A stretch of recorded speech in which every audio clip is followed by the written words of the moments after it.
Masama bang lumaban para sa kalayaan?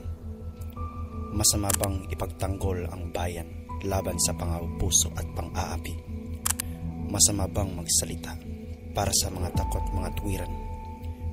Kasalanan bang ilantad ang mga katulian nangyari sa bansa? Krimen bang maituturing ang pagpapakabayani sa sariling bansa? Ito ang kwento ng buhay at kabayanihan ni Dr. Jose Rizal.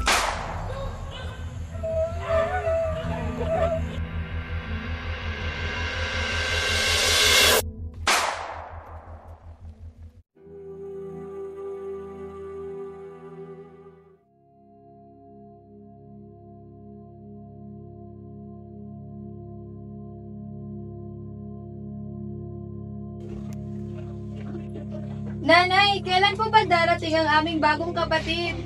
Excited na po akong alagaan siya, inay. Malapit na mga anak. Sa awa ng Diyos, ilang linggo na lang at nakakasama na natin siya. Sana naman ay lalaki. Para naman may makasama ko sa gawain pang lalaki. Sana naman babae, para may kalaro ako ng bahay-bahayan.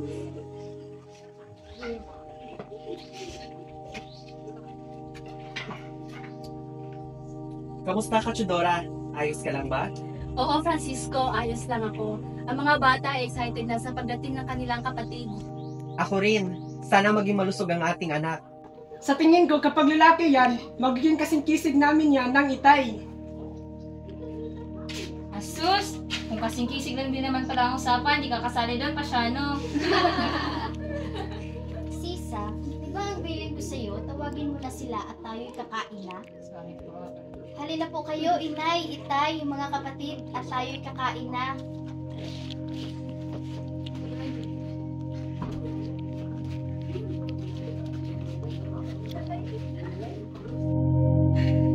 Sige! Iiring mo pa, sige pa! Sige! Sige, iiring mo pa!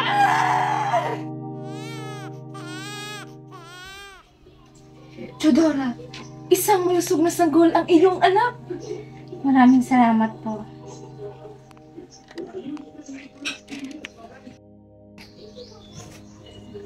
Ang ating anak ay napakagwapo. Kuwang-kuha ng kurba ng ating mga labi, itay.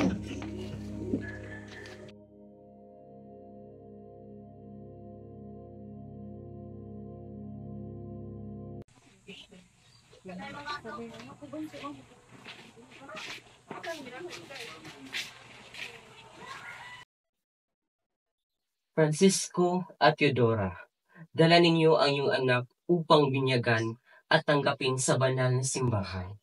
Ano ang pangalan ng inyong anak? Opo, Padre. Jose Mercado ang aming ipapangalan sa kanya. Sino ang kanyang ninong at ninang?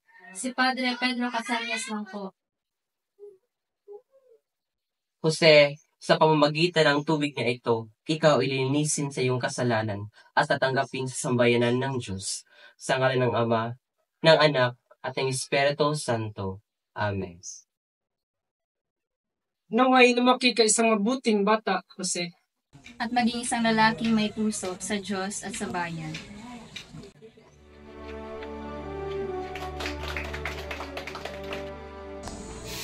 Jose, basahin mo ito. Da. Magaling! Ngayon naman, isulat mo ito.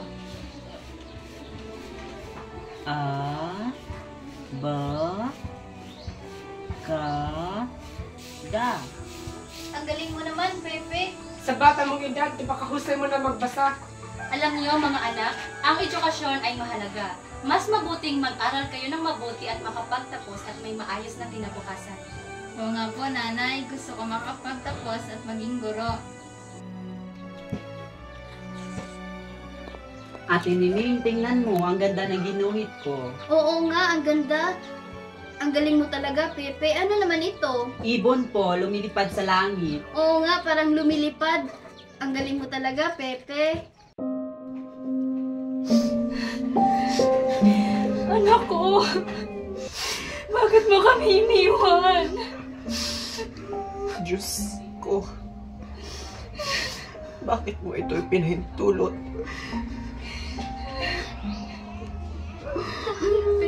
Nandito lang ako. Bakit mo tapos ikaw siya? Hindi ko na siya makikita. Wala na siya, Pepe. Pero lagi siya nasa puso natin.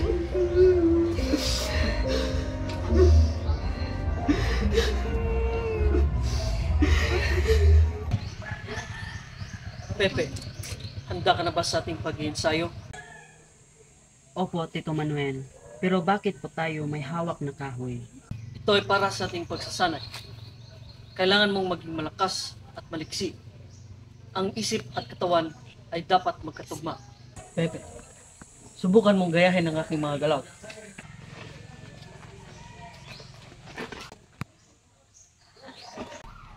Sige lang, Pepe. Ulit-ulit lang. Balang araw, magiging malakas kami.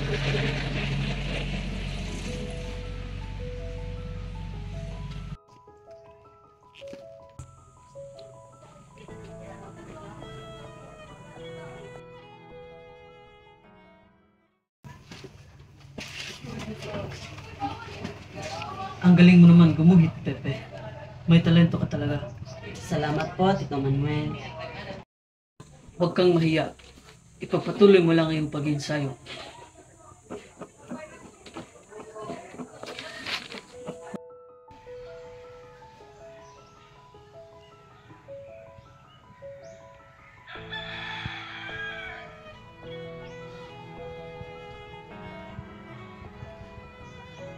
Sa aking mga kabata, kapag ka ang bayay sadyang umibig, sa kanyang salita'y lubos na nag-iisip, sa kanyang wikay walang makahihigit, ang pag-ibig niya'y walang makapapantay.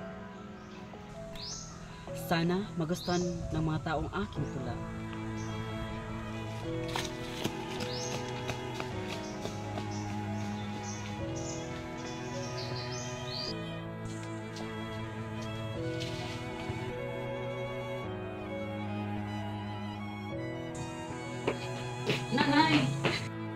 Nanay, gusto ko po sana ipakita sa inyo ang aking isinulat. Sa aking mga kabata, kapag ka ang bayan sadyang umibig, sa kanyang salita'y lubos na nag-iisip, sa kanyang wikay walang makakahigit, ang pag-ibig niya'y walang makakapantay. Aba, ang galing naman ng anak ko. Napakaganda ng iyong tula. Salamat po, Nanay.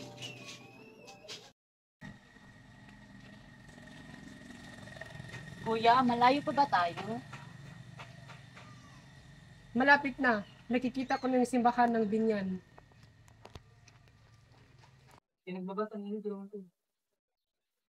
Nandito rin tayo sa Binyan. Tara, hanapin natin si Maestro Steniano.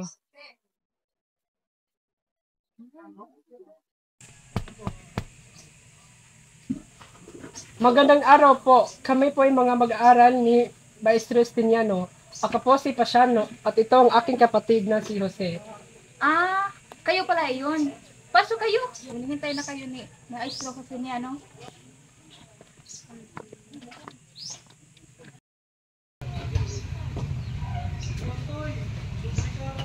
Magandang pagdating mga bata. Kayo ba ang anak ni Francesco Mercado? Opo, Maestro. Sasha, mupo kayo dito. Ako si Justiniano Aquino Cruz at ako ang inyong magiging guro dito sa Binyan.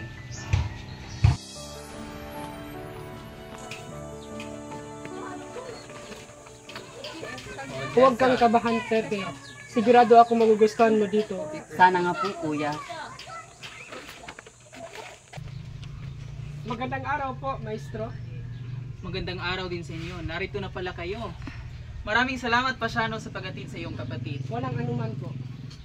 Jose, dito ka na sa tabi ni Pedro.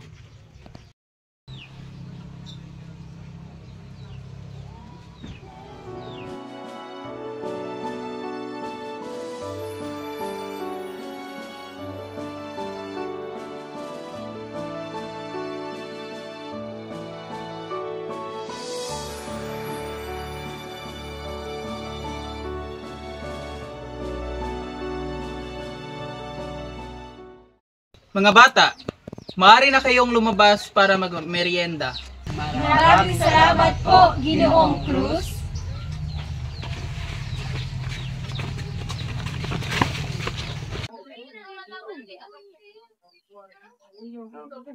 Maglaro ka dun sa labas.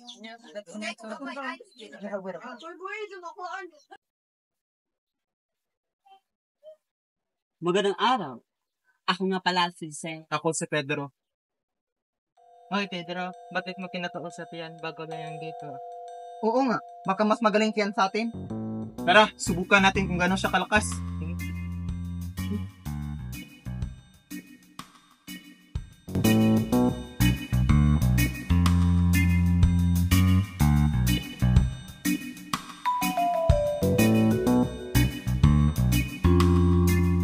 Wow, ang lakas mo naman, Jose.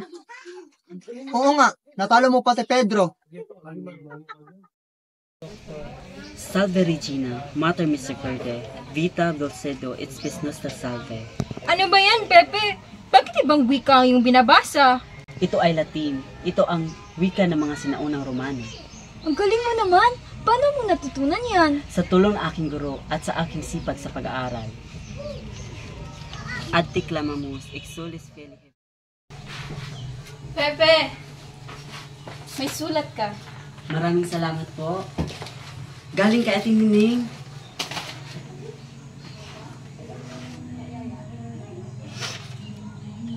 Pepe, kumusta ka na dyan? Sana ay maayos ka at sabik na rin makabalik dito sa Kalamba. Kalamba, mayroon akong magandang balita sa iyo. Dumating na ang talim. Ito ang sasakyan na magdadala sa iyo pabalik sa akin. Maghanda ka na para sa iyong pag-uwi. Nagmamahal, Ate Neneng.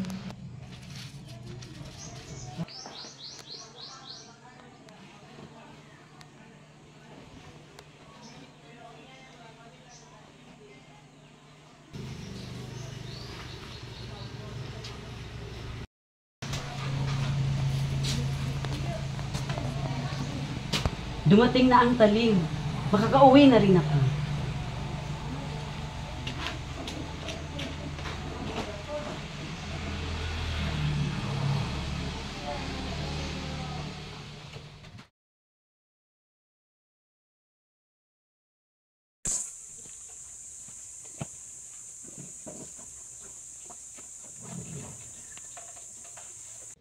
Magsitayo ang lahat.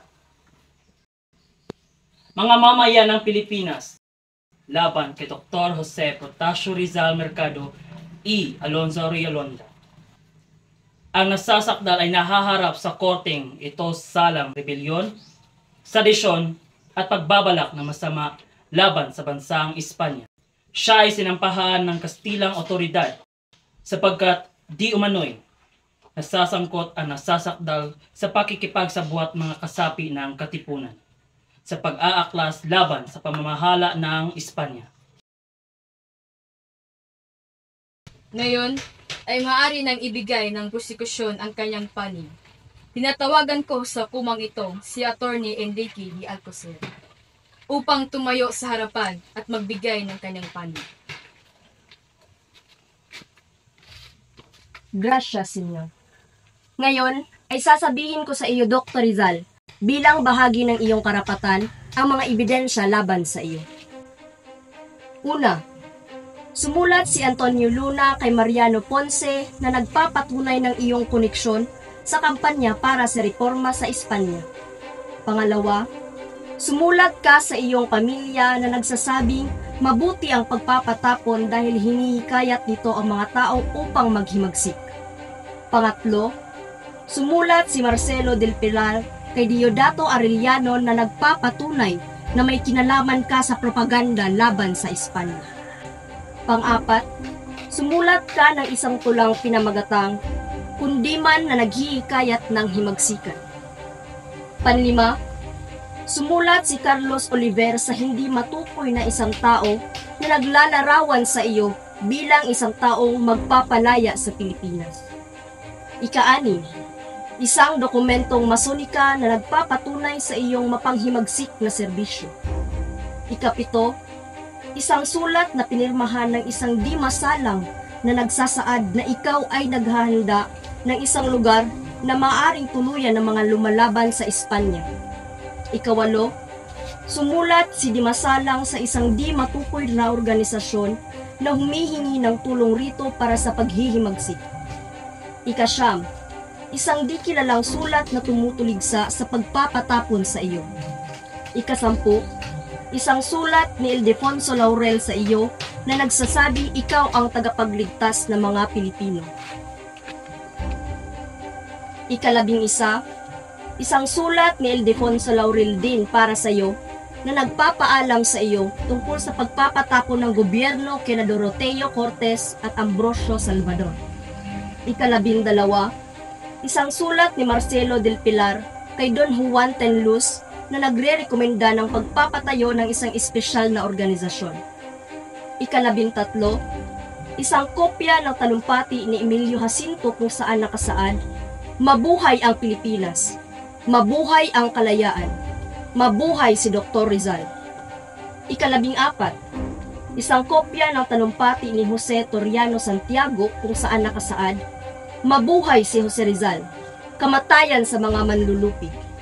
At ikalabing-lima, isang tula ni Laong Laan na pinamagatang "Talisay na umaawit ng paglaban para sa karapatan." Ngayon, sabihin ninyo sa akin na walang kinalaman si Dr. Rizal sa mga pag-aansang nagaganap ngayon laban sa ating mga Kastila. Sabihin ninyo sa akin na hindi ang Indyong ito ang punot dulo ng mga kalapastangan laban sa Espanya. Hindi pa ba sapat ang mga ebidensyang nakalap? Sinasabi ko sa lahat ng nandirito, walang sinuman ang di makalabag sa bansang Espanya para sa atin. Walang sinuman ang maaaring kumontra sa kung anuman ang nais ng ating bansa. Nararapat lamang sa isang taksil tulad niya ang ipapatay. Iyan ang nararapat kay Dr. Jose Rizal. Siya ay nandito ngayon sa salang rebelyon laban sa ating bansang Espanya at mga pagkakatatag ng mga samahang may layong kontrahin ang mga batas na itinatag ng ating mga Kastila dito sa Pilipinas. Hindi ba't nararapat lamang ang mga sinabi kong parusa sa taong masahol pa sa hayop, walang modo at walang utang na loob sa bansang nagpaaral sa kanya? Nararapat lamang sa isang taksil tulad niya ang ipapatay. Siyang tunay! Parusang kamatayan para sa taksil! Isang kahangalan! Silensyo! Gracias, Attorney Alcocer. Ngayon naman ay ating pakinggan ang panig ng depensa. Aking tinatawagan sa hukumang ito si Kapitan Luis Taviel D. Andrade upang ipagtanggol ang kanyang panig.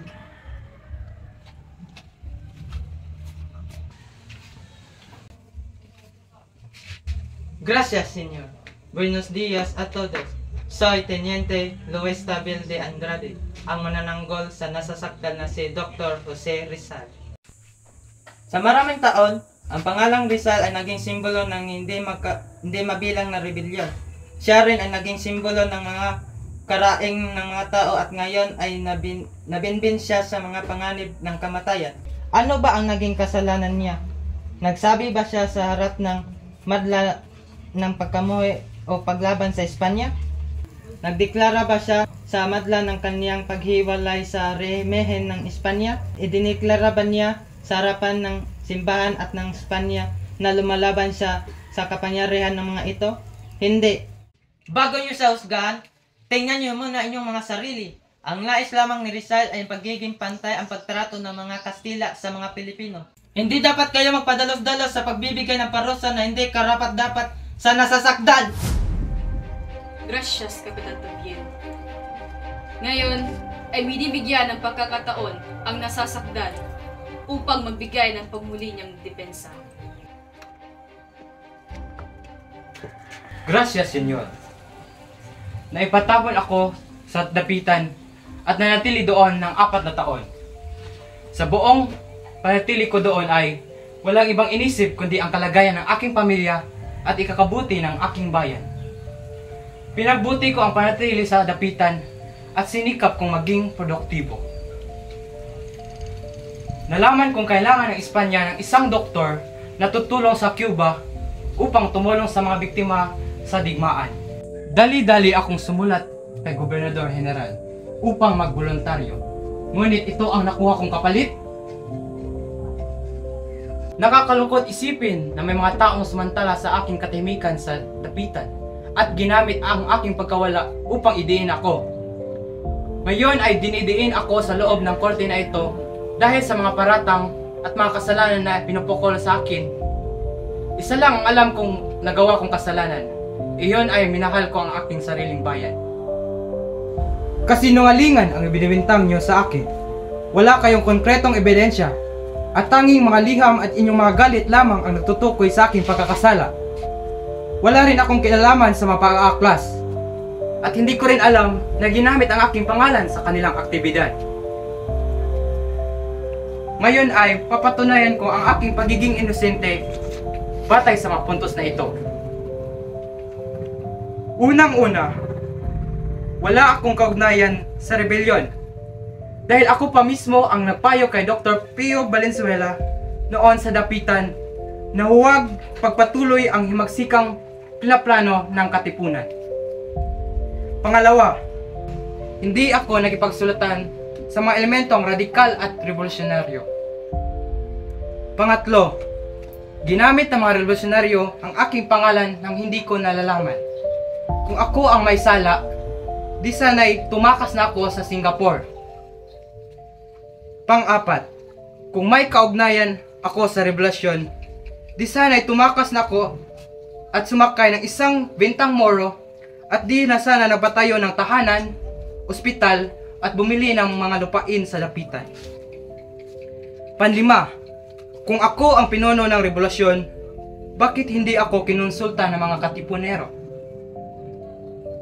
Pang-anim, totoong sinulat ko ang Konstitusyong La Liga Filipina. Ngunit ito ay isa lamang asosasyong pansibiko, hindi isang revolusyonaryong samahan. Ikapito, hindi nagtagal ang La Liga Filipina dahil pagkaraan ng unang pulong ay pinatapon ako sa dapitan. Ikawalo, kung muling nabuhay ang La Liga Filipina pagkaraan ng 9 na buwan, hindi ko ito alam. Ikasyam, hindi tinataguyod ng La Liga Filipina ang mga simulain ng mga revolusyonaryo. Kung hindi, sana hindi na itinatag ang katipunan. Ikasampo, kung totoong may mapait na komentaryo sa aking mga sulat, ito ay dahil isinulat ito noong 1890 nang ang aking pamilya ay inusig, kinupiska ang aming tahanan, bodega at lupain, at ang aking mga kapatid na lalaki at mga bayaw ay ipinatapon. Ika-11, ang buhay ko sa dapitan ay kapuri-puri, gaya ng mapapatunayan ng mga komandanteng politiko-militar at mga misyonaring pare. At panghuli, hindi totoong pinukaw ng aking talumpati ang revolusyon, gaya ng pinaparatang ng mga testigong gusto kong makaharap. Alam ng mga kaibigan ko ang aking pagtutol sa mga armadong revolusyon. Bakit nagpadala ang katipunan ng isang sugo sa dapitan na hindi ko nalalaman? Huwag! Taksil! Sinungaling! Silensyo! Magkakaroon muna ng isang masusing deliberasyon kung ano ang hakbang na isasagawa ukol sa kaso ni Dr. Jose Rizal.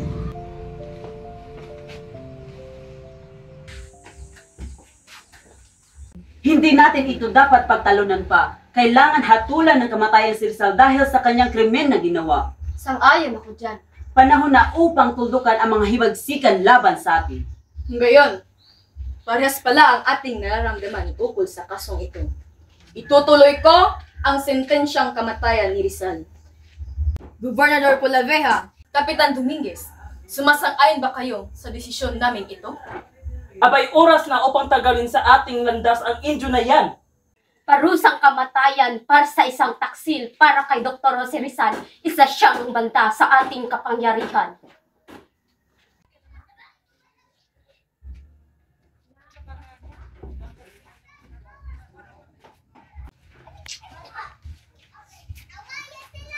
Ngayon, ipapahayag ko sa inyo ang hatol ng korte. Este tribunal condene a Jose Portacio Rizal Mercado y Alonso Riolonda por la pena de muerte. El tribunal dispuso y ordenó que solo le quedarán 24 oras para beber. Hindi saan magkakad.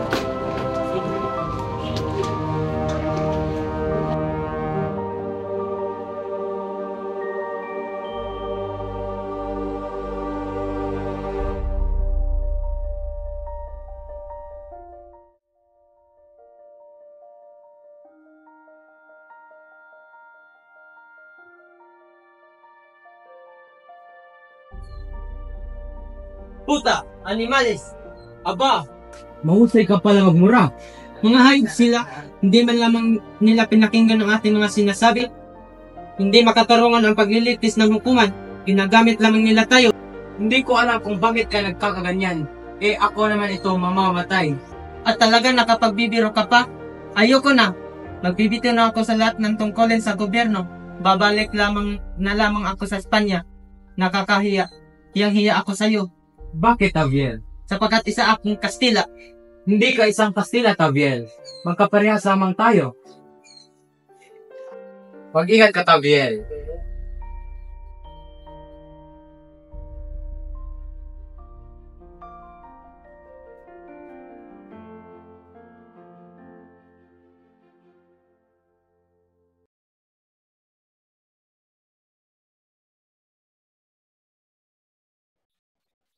Oh, Padre Federico Faura. Tome asiento. Muchas gracias. Kumusta ka naman rito? Okay lang naman. May sariling kwarto, sariling kama, at may mga kaibigang bumibisita. Ano po ba ang mahihiling ng isang katulad ko? Mukhang hindi masaya si Taviel sa naging desisyon ng korte. Siguro nga. Bakit ikaw ba, Padre? Sa bagay, mukhang alam mo na ang mangyayari sa lahat na ito. Nung sinabi mong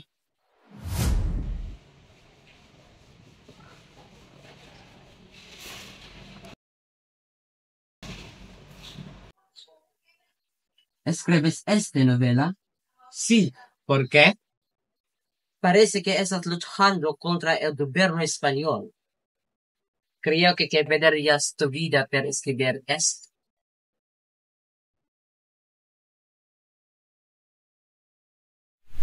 Padre, Usted es de hecho un profeta.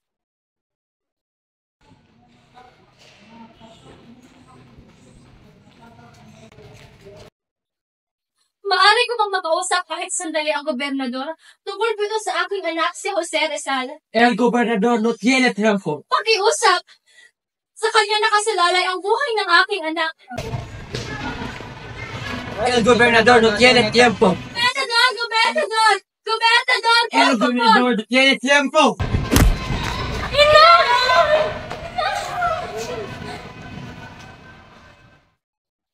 Pepe! Nanang, Pepe, anak ko. huwag na po kayong mag-alala. Kapag namatay po ako, kunin niyo kaagad ang aking katawan mula sa kanila. Dahil baka kung saan nila ako itapon. Ilibing niyo po ako at lagyan niyo ng bato o krus, palatandaan ng aking libingan. Pepe! Iukit niyo po roon ang aking pangalan, kapanganakan at kamatayan.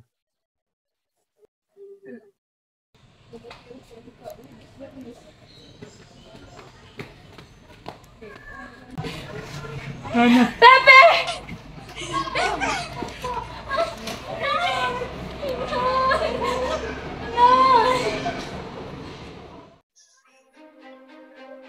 Hindi pa huli ang lahat. Maaari mo pa akong buhayin muli. Anong ginagawa mo rito? Pasabugin mo ang lampara. Nang sa gayoy, matapos na ang paniniin ng mga Espanya. Hindi maaari. Hindi ka magtatagumpay kung ang balak mo lamang ay pansariling paghihiganti. Kaya nga, baguhin mo ako. Ipaunawa mo sa akin na ang bansa ang dapat kong pagmalasakitan. Hindi si Maria Clara, hindi ang paghihiganti. Hindi dapat ako namatay sa pagkalason. Ayoko nang ginawa mong pagpatay sa akin. Pinatay mo ako dahil akala mong wala ng pag-asa. Sapagkat ikaw rin ay nawawala ng pag-asa. Ngunit may pag-asa pa.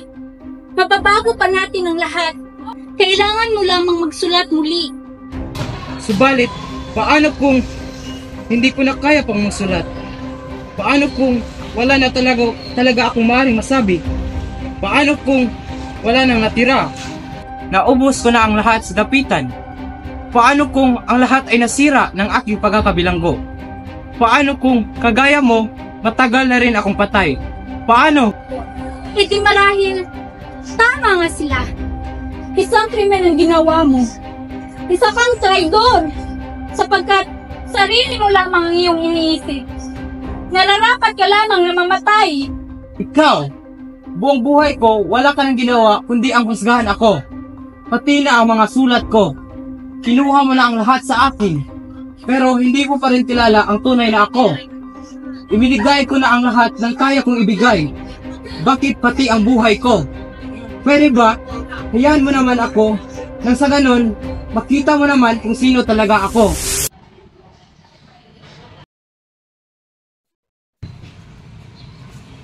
Josephine, ano ba ang gumugulo sa iyong isipan? Ba't ka umiiyak? Labis akong nababahala sa aking asawa sa selda. Nais ko siyang puntahan. Huwag kang mag-alala. Sasamahan kita.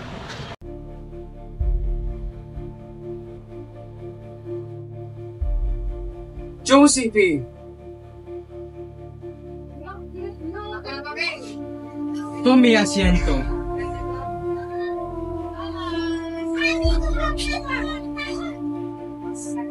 Tanggapin mo ito.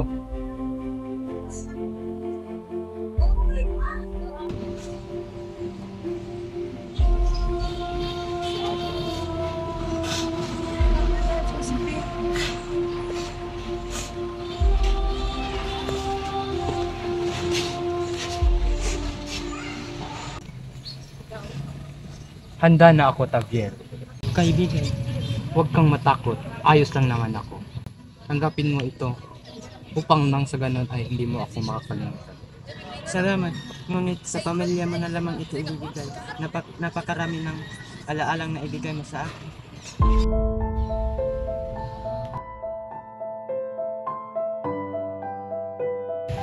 Último petición.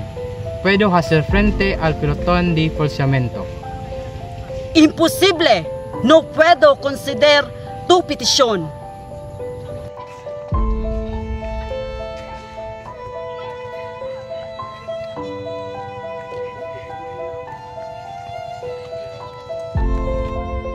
Preparen! Apunten! Consumatum est. Fuego!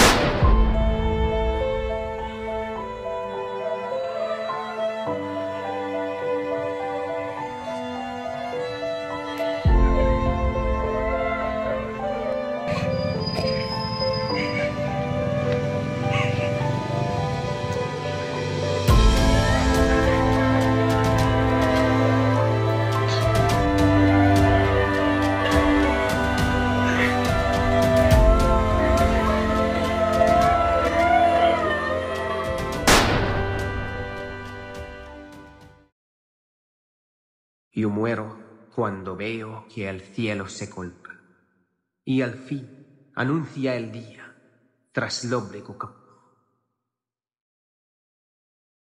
Si grana necesitas para teñir tu aurora,